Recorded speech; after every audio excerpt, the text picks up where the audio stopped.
We talk about law. और वहां उस लॉ में हमने 4 टाइप्स भी देखे। वो सिंपल से टाइप्स थे जिनको आप अपनी लैंग्वेज में अपने आप लिख सकते हो। That is public law, private law, international law and criminal law. और क्रिमिनल लॉ के साथ आप सिविल लॉ भी कह सकते हो। बट हियर लॉ की थोड़ी सी इंट्रोडक्शन और उसके बाद हम सिविल लॉ पढ़ते हैं। जहां तक लॉ की बात है तो एक रीजन से दूसरे रीजन तक इसमें बड़ी वेरिएशन है। अगर अडल्ट्री यहाँ पर ऑफेंस कंसीडर किया जाता है इंडिया में, and the person who is found guilty of this adultery is being punishable, Excuse me, sir. Sir, a simple definition. is being given punishment here. पर जहां तक बात है अमेरिका की, the adultery is not an offense there. So adultery जो है ये किसी कंट्री में ऑफेंसिव है और दूसरी कंट्री में ये ऑफेंसिव नहीं है। अगर adultery इंडिया में ऑफेंसिव है, it is punishable under law, but in America ये punishable नहीं होता है।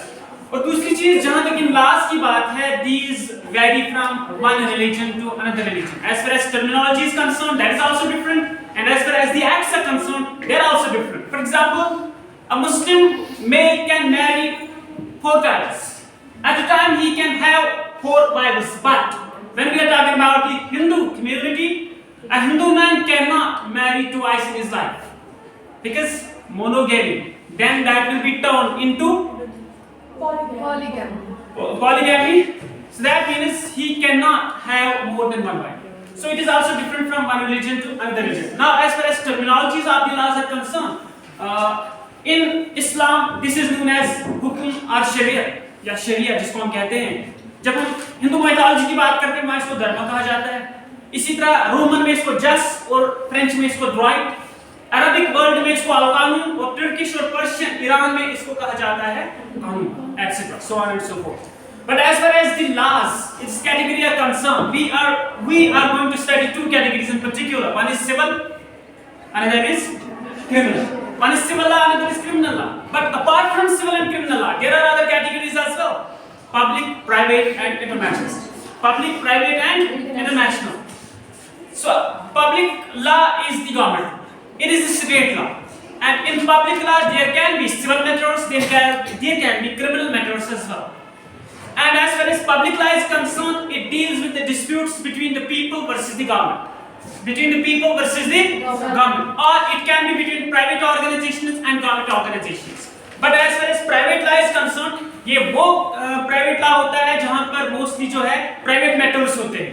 Private organizations के बीच मामले होते हैं, वो individuals और private organizations के बीच में मामला हो सकते हैं, वो private law में आ सकते हैं। और international law वो law है जो international level पर पूरी countries जितनी भी members of the UN है 193, उनको जो किस कानून से चलना पड़ता है, that is international law. Whether that is international law of sea, that is of land, that is of air, या जब हम environmental issues की बात करते हैं। Last time I also reminded you people about the Kyoto Protocol, Rio de Janeiro Summit, earth summit जिसको हम कहते हैं, या इसी तरह से बहुत जो कंसिस्टेंटली वर्ल्ड में होती है COP कॉन्फ्रेंस जो ऑफ पार्टीज, जो क्लाइमेट चेंज कॉन्फ्रेंसेस होती है, climate environment deforestation, to curb deforestation, इन सारे issues, how to combat the pollution level, ये सारी चीजें वो डिस्कस करते हैं। तो ये एनवायरमेंटल इश्यूज में आते हैं और इन एनवायरमेंटल इश्यूज में जो लेजिस्लेशंस एंड प्रोविजंस आते हैं वो बाउंड रहती है as far as international relations are concerned on the members of the UN, on the members of the, तो वहाँ पर वो international law होता है, international law, public law and civil law, private law. So apart from these very 3 laws, we have to study in particular civil law and criminal law. सीधी सी बात है, जब आप criminal law की बात करते हैं तो वहाँ पर आपने criminals की बात करनी है, वहाँ पे criminal jurisdiction, punishment की बात करनी है, crimes की बात करनी है, कौन सी चीज को मोटिवेट करती है क्राइम पे, वो चीजें हमने वहां पे स्टडी करनी है। बट हियर जब हम सिविल लॉ की बात करते हैं, it is also known as the law of the land, it is also known as the law of the state, और इसको हम म्युनिसिपल लॉ भी कहते हैं, इसको हम नेशनल लॉ भी कहते हैं। म्युनिसिपल लॉ भी कहते हैं, नेशनल लॉ भी कहते हैं। अगर आपने ज्यूरिसडिक्शन याद रखी होगी, jurisdiction of supreme court, jurisdiction of high court, उनको एपिलेट है, उनको ओरिजिनल है। Original is among the states, between states and the centre. जब हम एपिलेट की बात करते हैं वहां पर सिविल भी आता है, वहां पर क्रिमिनल भी आता है, वहां कॉन्स्टिट्यूशनल भी आता है। सो सिविल मैटर्स वहां पर भी आते हैं, किस ज्यूरिसडिक्शन में? एपिलेट ज्यूरिसडिक्शन में। और यहां पर जो ये सिविल लॉ होता है, it is a positive law, it is a positive law. ये पॉजिटिव लॉ क्यों होता है? Because it has to promote positivity in the form of morality, in the form of promoting justice, in the form of maintaining equality of opportunity as well as rights.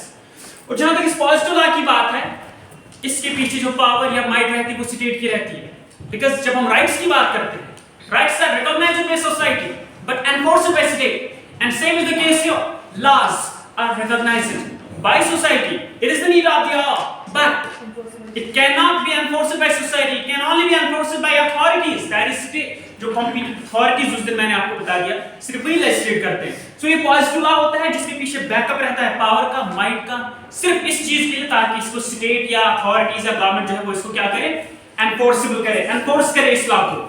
और जहां तक अगर हम एक simple सी definition देखेंगे civil law की, तो वहां पर सैलमन की हम बात करते हैं. सैलमन कहता है civil law is a law of the state, it is the law of the land. But वो सैलमन जो है वो इसको ये भी कहता है it is law of the lawyers as well as law of the courts. और जहां तक जुरिडिक्शन, अगर हम सिविल लॉ की बात करते हैं, सिविल लॉ की इंपॉर्टेंस क्या है, सो मोटो इसका क्या रहता है, इसकी जुरिडिक्शन, अथॉरिटी, पावर्स किस हिसाब से रहते हैं. और जहां तक सिविल लॉ की बात है, undoubtedly it is important dimension. जहां तक ब्रेथ, ये जो ब्रांचेस ऑफ लॉज की बात है for the constitutional working of any country, तो वहां पर सिविल लॉ भी बहुत ज्यादा इंपॉर्टेंट है. जब एक कॉन्स्टिट्यूशनल कंट्री, एक कंट्री जो चलती है एज पर कॉन्स्टिट्यूशन चलती है, तो वो कंट्री जो एज पर कॉन्स्टिट्यूशन चलती है, हम वहां पर कहते हैं कॉन्स्टिट्यूशनलिज्म. क्या कहते हैं, हम कॉन्स्टिट्यूशनलिज्म की बात करते हैं. So constitutionalism stands for how you are going to run the country. So you are going to run the country as per the provisions, whether written or unwritten, whether written or unwritten.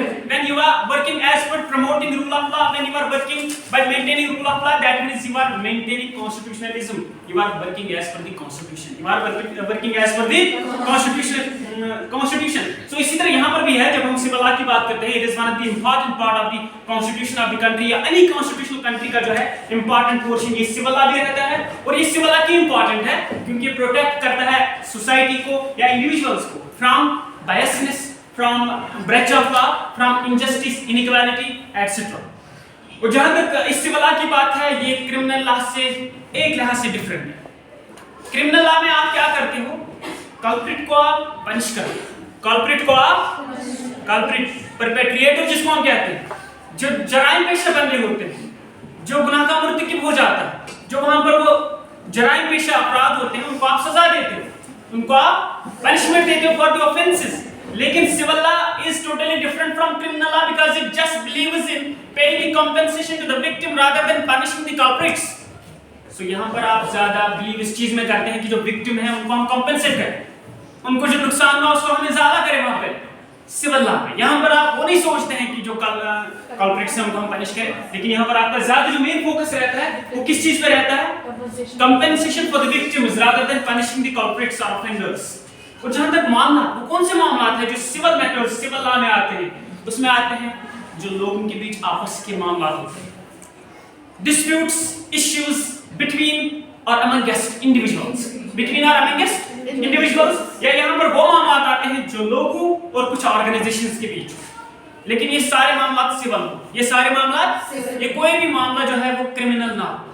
सो लोगों के आपस के मसाइल, लोगों और organisations, groups या associations या unions के बीच मसाइल, फैमिली मामला, फैमिली मामला में प्रॉपर्टी भी आती है, इसमें कॉन्फ्लिक्ट भी रहता है, मैरिज का इशू रहता है, इसमें जो मैरिज के बाद हालात रहते हैं वो इशू सारे इसमें आते हैं. तो इनको हम जनरली कहते हैं फैमिली मैटर्स, इनको हम जनरली कहते हैं फैमिली मैटर्स. इसमें रियल एस्टेट यानी बिजनेस मैटर्स इसमें आते हैं, क्योंकि बिजनेस मैटर्स में आपने कॉन्ट्रैक्ट्स किए होते हैं, और इसी तरह एजुकेशन में भी आपने कुछ कॉन्ट्रैक्ट्स किए होते हैं.